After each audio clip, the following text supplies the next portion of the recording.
सधैँ बिहानै कामतिर हिँड्ने मान्छे आज भने म हस्पिटलतिर हिँड्नु पर्यो। सो स्वागत छ हजुरहरूलाई मेरो मिनी भ्लगमा। बिहान चाहिँ कस्तो मजाले घाम लागिरहेको थियो अनि टक्क म चाहिँ नुहाइ धुवाइ गरेर फ्रुट अलिअलि खान थाल्यो किनकि म चाहिँ आज हस्पिटलमा चेकअप गर्न जानु छ नि त।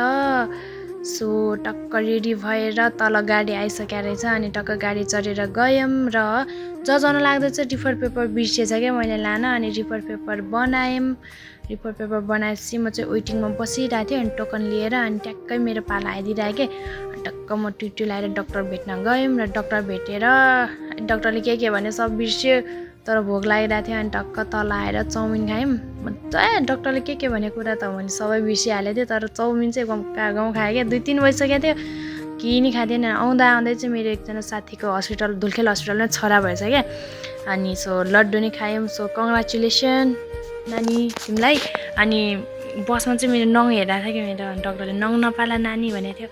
सो यही हो मलाई चाहिँ के भएको भने चाहिँ म पछि भिडियोमा भनेछु र बाटोको सिन हेर्दै म चाहिँ रुमतिर फर्क्यौँ। Thank you so much for watching. Love you all. Bye by.